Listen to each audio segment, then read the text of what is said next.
President Trump নতুন করে দায়িত্ব গ্রহণ করবার পরে উনার কোনো লোকাছাপা কোনো বিষয় নেই।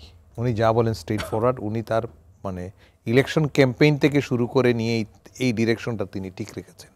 মানে একটা জাতীয়তাবাদী নেতা হিসাবে তিনি নিজেকে প্রতিষ্ঠিত করেছেন। আমরা তাকে কিন্তু খুব রিপাবলিকান হিসেবেও চিহ্নিত করতে পারবো না, ডেমোক্রেট হিসেবেও চিহ্নিত করতে পারবো না, কারণ উনি আগে কিন্তু ডেমোক্রেট ছিলেন, এরপরে তিনি রিপাবলিকান হয়েছেন এবং রিপাবলিকান হয়েও দলের মধ্যেও কিন্তু রিপাবলিকের যে সংস্কৃতি বা রাজনৈতিক যে দর্শন, এইটা কিন্তু ট্রাম্প, একটা কথা আমাদের সেই তরুণ বন্ধু আগেও বলেছেন যে ট্রাম্পের নিজস্ব একটা ধারা আছে। রিপাবলিকানদের একজন ভালো ফাইটার স্পিরিটওয়ালা লোক দরকার ছিল, টাকাওয়ালা লোক দরকার ছিল ক্যান্ডিডেট হিসেবে, তারা তাকে চুজ করেছিলেন এবং সেইটার তিনি পূর্ণ সদ্ব্যবহার করেছেন। তার অনেক জঞ্জাল মোকাবেলা করে কিন্তু তিনি প্রেসিডেন্ট হয়েছেন এবং তিনি একটা জিনিস ভালো বুঝেছেন যে আমেরিকানদের জাতীয়তাবাদী চেতনাটাকে তিনি খুব মানে বিকশিত করতে সক্ষম হয়েছেন। কি করলে হোয়াইট ভোটারদেরকে আমার দিকে টানা যাবে এই জিনিসটি করেছেন। হাসপাতালের লাইনে যখন গেলে একজন আমেরিকান, হোয়াইট আমেরিকান যখন দেখে একজন ইমিগ্রেন্ট দাঁড়িয়ে আছে, তখন সে বিরক্ত হয় যে ওর জন্য লাইনটা বড় হয়ে গেছে। আমি ট্রেনে উঠতে যাচ্ছি, লাইনটা বড় হয়ে গেছে, ওর জন্য হয়েছে। এই সেন্টিমেন্ট বা এই চেতনাটাকে তিনি খুব উস্কাতে পেরেছেন, যে কারণে প্রায় 7,73,00,000 ভোট পেয়েছেন তিনি। ইটস ক্লোজ টু 50%, 49.67%-এর মতো কাস্টেড ভোটের তিনি পেয়েছেন, যেটি এর আগে কিন্তু অন্যান্য প্রেসিডেন্টের সময় পপুলার ভোট কিন্তু ছিল ডেমোক্রেটদের পক্ষে। সেই কালো ভোটও কিন্তু তিনি পেয়েছেন, বিকজ সেই কালো যে মানুষগুলো ছিল যারা আমেরিকান মূলধারার সাথে সম্পৃক্ত থেকেছে বা যারা মানে মনে করে নিজেদেরকে আমেরিকান অরিজিন, তারা কিন্তু এবার কিন্তু ট্রাম্পকে ভোট দিয়েছেন। আমাদের অনেক মুসলিম ভোটার ভোট দিয়েছে। সমস্যাটা কোথায় হচ্ছে? সমস্যা যে কথাগুলো উনি আনছিলেন যে অনেকগুলো যুদ্ধ বন্ধ হয়ে যাবে, যুদ্ধ বন্ধ হবে, যুদ্ধ বন্ধ হওয়ার জন্য নয়। ট্রাম্পের ফিলসফি হলো যে আমেরিকার যেখানে ক্ষতি হবে আমি ওখানে যাব না, সেখানে কোথায় আমার মাতবরি করতে হবে এটা দরকার নেই। একটা কথা উনি বলেছেন যে ভারতের প্রধানমন্ত্রী নরেন্দ্র মোদীর সাথে তার অনেক ভালো সম্পর্ক, তার অনেক ভালো সম্পর্ক অনেকের সাথেই হবে, যদি আমেরিকার স্বার্থেই হবে সেটি। এই জায়গাটা তিনি ফোকাস করবেন। তিনি কিন্তু অন্য কোনো প্রেসিডেন্সি, কার সাথে কোনো বন্ধুত্ব, এগুলোর থেকে আমাদের যেটা হবে, একটা কথা উনি এনেছেন সামনে, আমি এটাকে আবারও আমি রিপিট করতে চাই যে বাংলাদেশকে নিয়ে এই মুহূর্তে ইনিশিয়াল স্টেজে বাংলাদেশকে নিয়ে আলাদা কোনো পরিকল্পনা কিন্তু হবে না। এটা ন্যাশনাল একটা পরিকল্পনার অধীনে আমাদের প্রবাসীরা ক্ষতিগ্রস্ত হবেন।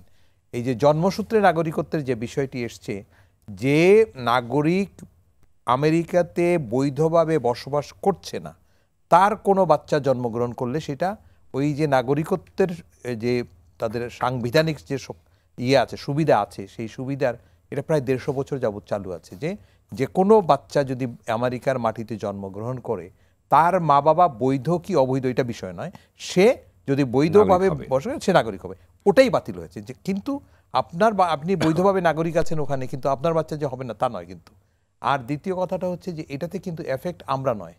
তার বন্ধু যদি বলেন যে প্রধানমন্ত্রী মোদির দেশ সবচেয়ে বেশি আক্রান্ত হবে, প্রায় 30 লাখ ভারতীয় আছে, 20 থেকে মানে 44 লক্ষের মতো টোটাল আছেন ভারতীয়। আমরা বলতে চেয়েছি যে আমাদের বাঙালি 3 লক্ষ আছে, তারা অনেকেই উদ্বেগের ভিতরে আছে। আমাদের বাংলাদেশি 3 লক্ষ নয়, আমাদের বাংলাদেশি প্রায় 12 থেকে 13 লক্ষ বাংলাদেশি আমেরিকাতে বসবাস করেন। 3 লক্ষ শুধু এই ট্রাই টেস্টে, new York, new jersey, Connecticut, এই তিনটাতেই প্রায় 3.5 লক্ষ যারা অবৈধভাবে আছে। 3 লক্ষের মতো আর কি, 12 লক্ষের উপরে আছে। আমি মনে করি না বাংলাদেশের এত লোক অবৈধ নাই।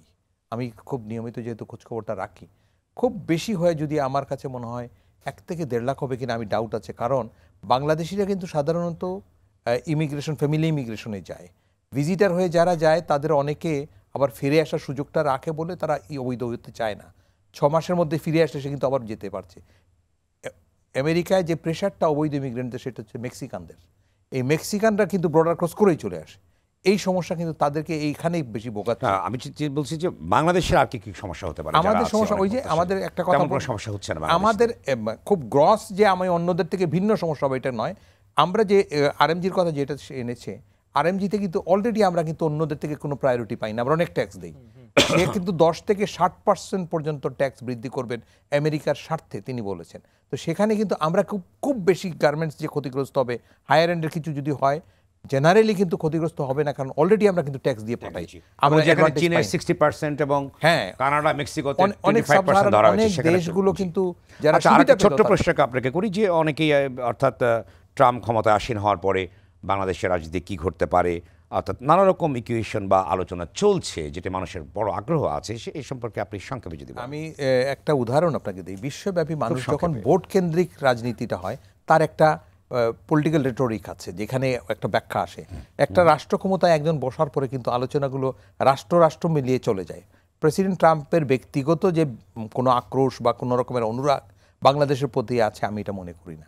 উনি অনুরাগও থাকবে না, আক্রোশও থাকবে না। যদি তাই থাকতো, তাহলে আমাদেরকে কিন্তু আরও অনেক সময় এইগুলো সাফারিংসে যেতে হতো। এর আগে ট্রাম্প রিজিমেও কিন্তু আমরা খুব বেশি ক্ষতিগ্রস্ত হই নাই। তারা একটা রাজনৈতিক দলের সাথে, আমি আগেই বলেছি, প্রেসিডেন্ট ট্রাম্পের রাজনৈতিক দর্শনের থেকে তার আমেরিকার কনসেপ্ট এবং ব্যক্তিগত দর্শনটা বড়, যে কারণে সেখানে বিএনপি এসছে ক্ষমতায় না আওয়ামী লীগ আসছে, সে চিন্তা করবে তার আমেরিকার ইন্টারেস্টটা কোথায় সার্ভ হচ্ছে। অন্য কারো পলিটিক্যাল পারপাস সার্ভ করার জন্য সে কিন্তু অলরেডি বলে দিয়েছে, ইউক্রেনে আমি কোনো বাড়তি যুদ্ধে যেতে চাবো না, because they have to pay for it. গাজাতে যেটা হচ্ছে, আমাদের এই ফিলিস্তিন যুদ্ধ যেটা হচ্ছে, সেখানে যদি ছোট্ট একটি প্রশ্ন করি, যেটি প্রেসিডেন্ট ট্রাম্পের ক্যাম্পেইন অন্যতম একটি বিষয় ছিল clean out the deep state, যেটা ডিপ স্টেট যে বিষয়টা আপনি জানেন, সেখানে নানা রকমভাবে একটা থিঙ্ক ট্যাঙ্ক সেখানে ছিল, যারা ডিপ স্টেট করতো যুক্তরাষ্ট্র এবং নানা রকম প্রক্রিয়া করতো, তারই তো অংশ এই সাবকন্টিনেন্টও আছে। সেই ক্ষেত্রে যদি ডিপ স্টেটের কনসেপ্টটা যদি তিনি ক্লিন আউট করে, সেক্ষেত্রে কী হবে বাংলাদেশের? আমরা শুনেন, কোলাবোরেটিভ একটা ড্যামেজ আছেই। এইটা যদি এই জায়গাতে হয়, আমরা কিছু এফেক্টেড হব, কিন্তু আমাদের এফেক্টেড থেকে ফাইট কিন্তু আরও অনেক লোক বেশি করবে। অলরেডি কিন্তু আপনি দেখেন ডিসিতে ফাইটগুলো হচ্ছে, আমরা এটাতে সাফারিংস হবে, আমাদের ইমিগ্রেশন প্রসেসগুলো ডিলেইড হবে, আমি এক্সপোর্টে যে ওপেন একটা সাপোর্ট সব সময় ছিলাম, এটা পাবো না, এগুলো আমাদের ডিফেক্ট করবে। বিজনেসের ক্ষেত্রে আমি বলছি, তবে আমি এখনও বলি president Trump is a businessman president, সুতরাং সে বিজনেসটাকে প্রায়োরিটি দিবে পলিটিক্সের থেকে বড়। ধন্যবাদ, আবারও আসবো আপনার কাছে আমি।